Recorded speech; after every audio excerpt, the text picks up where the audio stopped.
নমস্কার বন্ধুরা, আমি নানান কারণবশত দীর্ঘদিন কোনো ভিডিও করতে পারিনি।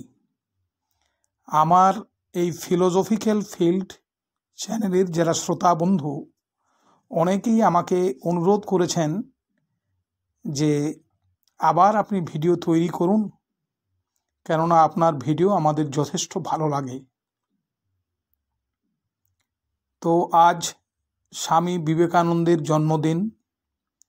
স্বামী বিবেকানন্দকে স্মরণ করে তাকে প্রণাম জানিয়ে আজ আমি আবার নতুন ভিডিও শুরু করলাম। আমরা যেখানে দাঁড়িয়ে আছি সেটা কি কোনো উপযুক্ত স্থান? আমরা কি সঠিক পথে হাঁটছি? যে গন্তব্য আমরা খুঁজে বেড়াচ্ছি তা কি এই পথে হেঁটে প্রাপ্ত করতে পারব?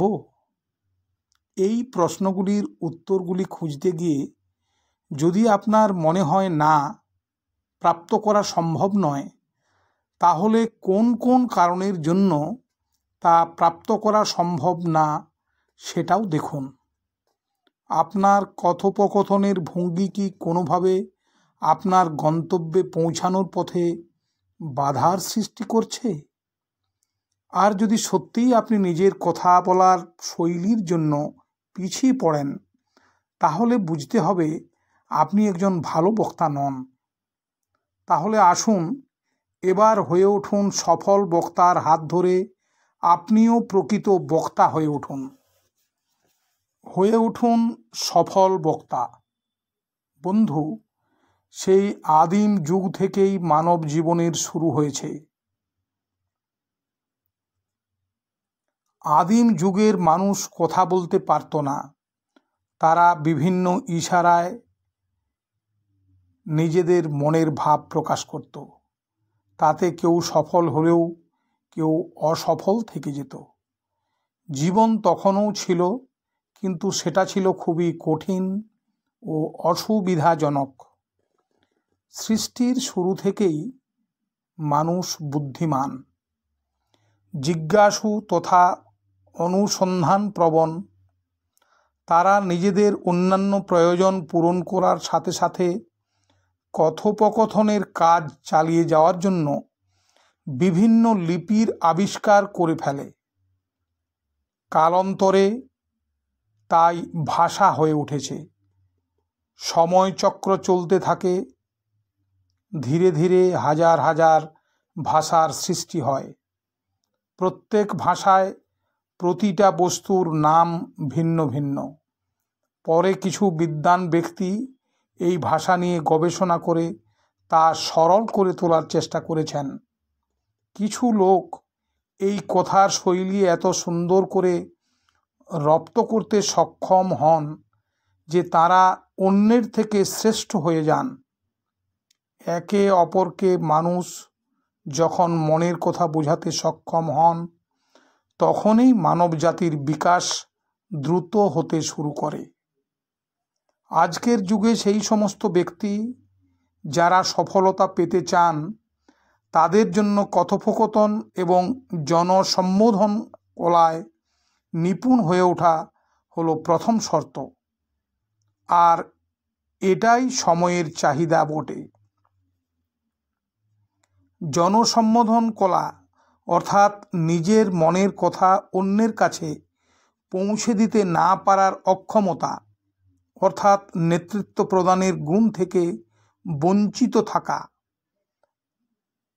আর যার মধ্যে নেতৃত্ব প্রদানের গুণ নেই, সে জীবনে কখনো সফলতা অর্জন করতে পারবে না। তাই বাবা মা ও শিক্ষকদের ছাত্র জীবন থেকেই বাচ্চাদের এই অভ্যাস করানো উচিত। বিদেশে এই বিষয়ে বিশেষ বল প্রদান করা হয়। তারা শিক্ষা প্রদানের সাথে সাথে বাচ্চাদের ব্যবহারিক জ্ঞান, সংস্কার এবং জনসম্বোধন কলা প্রভৃতি বিষয়েও বিশেষ ধ্যান দিয়ে থাকে। আর সেই কারণেই তারা ক্রমাগত উপর উঠে চলেছে। ভারতের যে যে পরিবার এই বিষয়টি বুঝে নিয়ে নিজের বাচ্চাদের এই কলায় নিপুণ করে তুলেছে, আজ তাদের ঘরের বাচ্চারা বিদেশের মাটিতে গিয়ে সফল হয়ে দেখিয়ে দিয়েছে।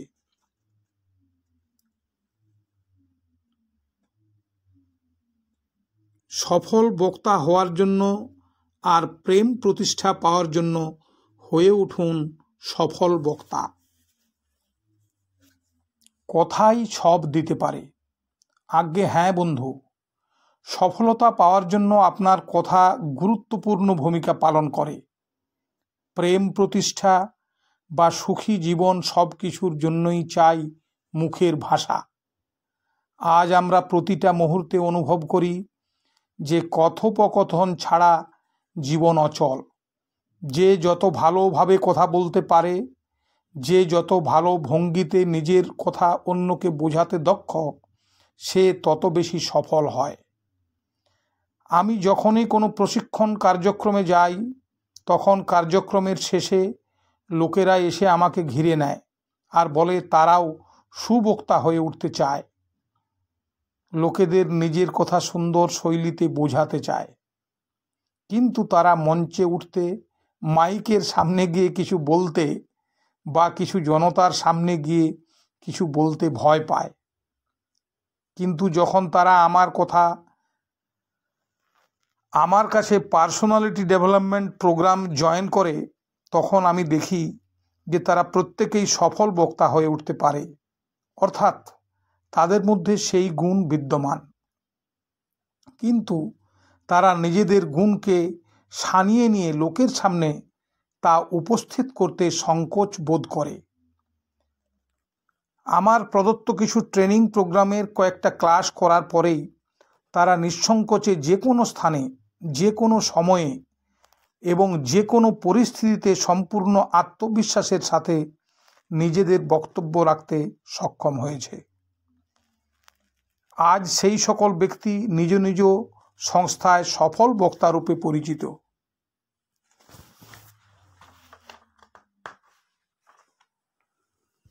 তা দেখে আমি যে শুধু খুশি হই তাই নয়, বরং আমি পরমপিতা পরমাত্মাকে ধন্যবাদ জানাই এই ভেবে যে তাঁর ইচ্ছানুসারেই আজ আমি সমাজের জন্য ভালো কিছু করতে সক্ষম হয়েছি। বন্ধু,